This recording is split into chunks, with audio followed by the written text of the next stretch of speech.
जैसा कि ये विदित है कि बीजेपी के श्री अमित शाह द्वारा संसद में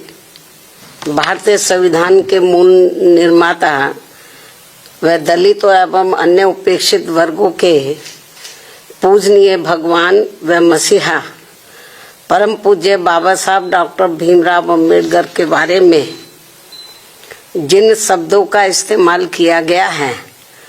तो उससे बाबा साहब की गरिमा व अस्तित्व को काफी ठेस पहुंची है। इससे एक प्रकार से उनका अपमान हुआ है, ऐसा हमारी पार्टी का ये मानना है, जिससे अब पूरे देश में इनके अनुयायियों में जबरदस्त गुस्सा व आक्रोश व्याप्त है और ये इनके कहे गए शब्द इनको जल्दी ही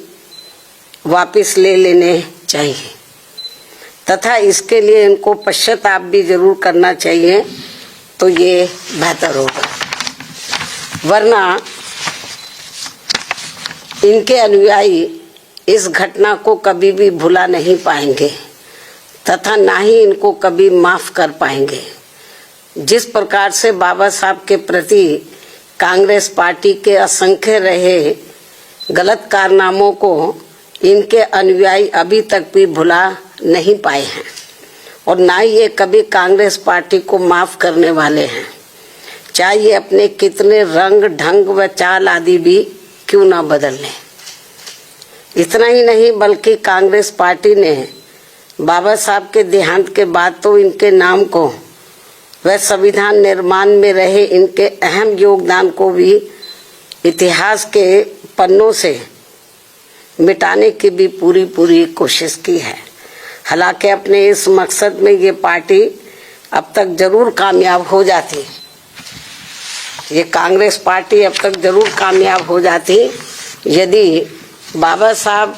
डॉक्टर भीमराव अम्बेडकर के देहांत के बाद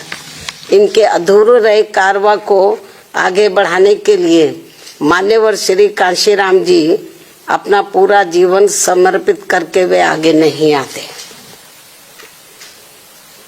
जिसको मंजिल तक पहुंचाने के लिए मुझे भी अपनी पूरी जिंदगी समर्पित करनी पड़ी है।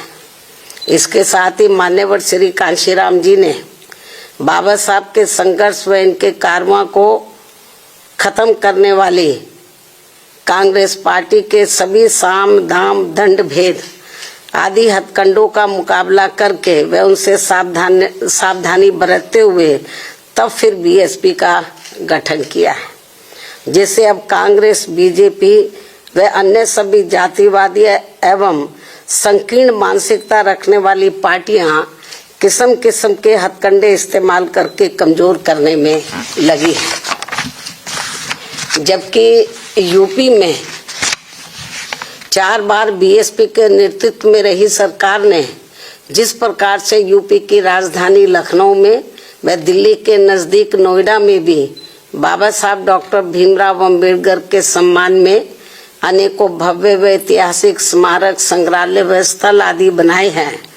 साथ ही इनके नाम पर यहाँ अनेकों जनहित की योजनाएं शुरू की गई हैं, नए जिलों के नाम आदि भी रखे गए हैं, जिनमें से बाद में काफी कुछ को समाजवादी पार्टी की सरकार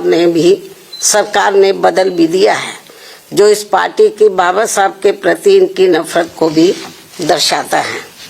जो अब कांग्रेस के साथ मिलकर इनके सम्मान की हवाई बातें कर रहे हैं।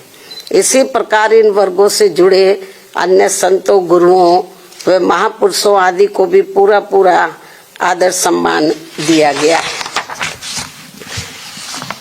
जिससे अब कांग्रेस व बीजेपी आदि की नींद उड़ी हुई है। ये जो हमने काम किए बाबा साहब के सम्मान में, तो उससे अब बीजेपी व कांग्रेस आदि की नींद उड़ी हुई है, जिनके अनुयायियों के वोटों को लुभाने के लिए,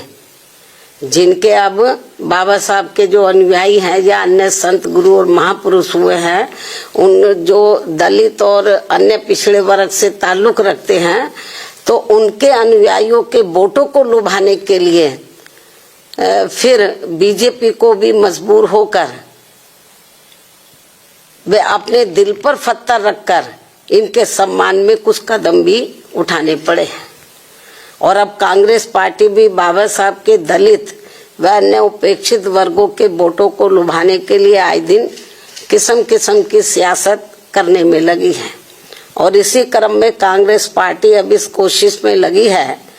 कि श्री अमित शाह के मुद्दे पर कुछ न कुछ दलितों का वोट जरूर बटोर लिया जाए।